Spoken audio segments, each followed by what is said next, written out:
दोस्त और आज हम बात करने वाले हैं इम्यून सिस्टम के बारे में।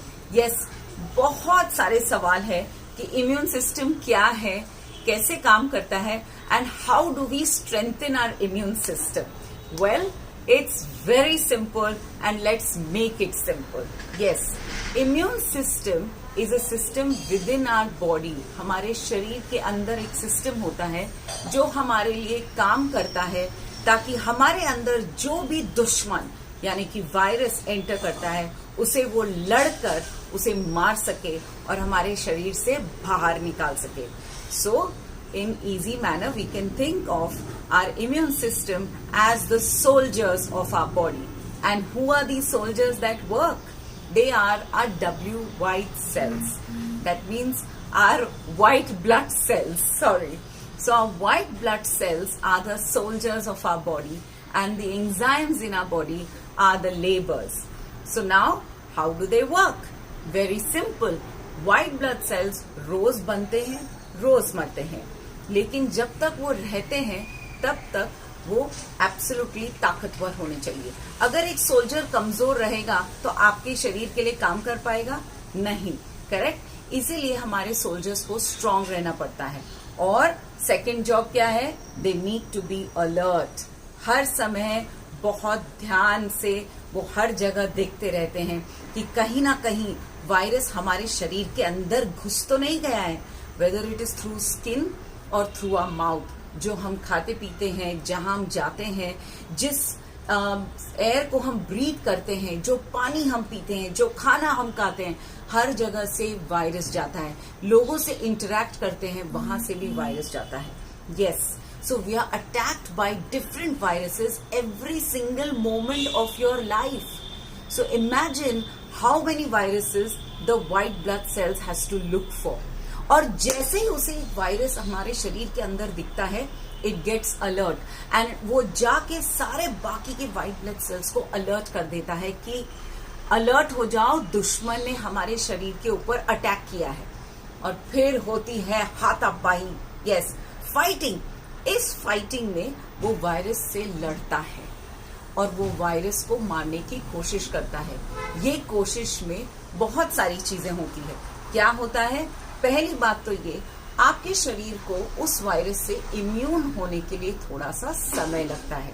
अगर वो नया वायरस है, give your body some time to get adjusted to a new virus.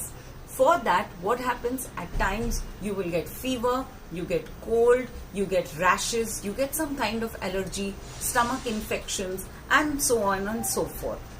So your immune system helps to get immunized and adjust to that kind of virus. That doesn't mean it's a bad thing to get a fever or to get a cold or to get any kind of such infections. Give your body time. Yes, इसका मतलब ये है आपके शरीर को समय दीजिए ताकि वो अपने आप को हील कर सके और आपके व्हाइट ब्लड सेल्स उनका काम कर सके। बिकॉज फिर वो काम कर रहे हैं और फिर खून तो बहेगा ही। There is bloodshed. जब वायरस मरते हैं तब आपको क्या होता है? आपके शरीर में कहीं ना कहीं रेडनेस होती है, स्वेलिंग होती है, पेन होता है। These are all the effects that your body is working, the white blood cells are working and it is helping. So this is just signs कि your body is working.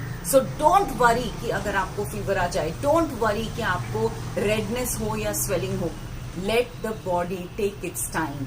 तो आपको करना क्या है? आपके white blood cells को या आपके immune system को support करने के लिए सबसे पहली चीज, rest. आराम दीजिए। आराम देंगे तो आपकी बॉडी और स्ट्रांग बनेगी। उस समय भी अगर आप सोचेंगे कि मैं काम करता रहा हूं, मैं ये करूं, मैं वो करूं, मैं एक्सरसाइज करूं, इतनी सारी चीजें करूं, तो आपका शरीर कैसे करेगा? वो आपके दुश्मनों से लड़ेगा या आपको एनर्जी देगा ताकि आप अपना काम कर सकें? दुश्मनों से, राइट? सो आपको आराम करना है। दूसरा, आपको उसे अच्छा खान पान देना है। इसका मतलब ये नहीं कि यू ईट हैवी, इसका मतलब ये है give it the right foods to make it strong. What are the right foods that work for white blood cells? One is vitamin C, lots of citrus fruits, lots of vitamin C. 2, probiotics, yes, fermented food. इसलिए आप देखिए जब बीमार होते हैं तो आप इडली जैसी हल्की चीज खाते हैं या खिचड़ी खाते हैं, दही चावल खाते हैं, because they are fermented food. So eat more of fermented food, give your body lots of probiotics, alright, probiotics as well as prebiotics. And number 3, give it enough protein, just enough or just enough carbs to let the energy going. But biggest enemy of white blood cells is sugar. Do not give it sugar from any sources. Salt, avoid completely, and refined oil. These are few things which your body does not need. Even grains for that matter, at that moment it does not need. क्योंकि digestive system को जितना हल्का रखेंगे उतना strong आपका white blood sales बनेगा, उतनी आसानी से आप रिकवर कर पाएंगे। Of course, so lots of fruits, lots of probiotics and give yourself rest, that's very important. One of the things जो हम भूल जाते हैं इस समय is stress. We take it very lightly, लेकिन जितना आप स्ट्रेस लेंगे उतना आपका इम्यून सिस्टम वीक होते जाएगा। So to make your immune system strong from the inside, क्योंकि ये जो शरीर आप देख रहे हैं this is just 10%, but from the inside that's the 90% जो काम करता है। Yes, it needs to become strong and to do that you need to get your mind at rest also, and for that keep your stress levels low. Besides that few things जो आपके kitchen के अंदर है और आपके लिए काम करते हैं, क्या है वो? अदरक, ginger makes your immune system strong. Haldi makes you strong.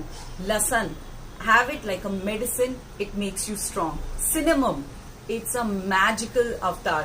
Go ahead, use lots of cinnamon, it works fantastically well. तुलसी, हमारे घर में, हर घर में आज यहाँ पर तुलसी मिलती है। तुलसी बहुत काम करती है आपके इम्यून सिस्टम को स्ट्रॉन्ग बनाने के लिए। So these are few things जो आपके इम्यून सिस्टम को स्ट्रॉन्ग बनाती है। And of course lemon grass and my friend, my biggest greatest best friend, नींबू। नींबू पानी पीजिए, आपको कभी भी डिहाइड्रेशन लगे, आपको बुखार है, फीवर है या आपको सर्दी है, नींबू पानी पीजिए without sugar, without salt, just nimbu and water and lots of water. बहुत सारा पानी पीजिए, आपका शरीर मोर देन 70% पानी है।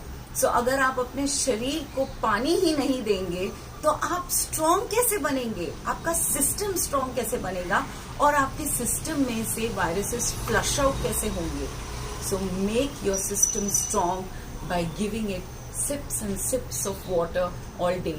Thank you so much. Happy healing to all of you. And I hope अब आपको थोड़ा सा समझ में आ गया है कि आपका इम्यून सिस्टम क्या है और कैसा काम करता है।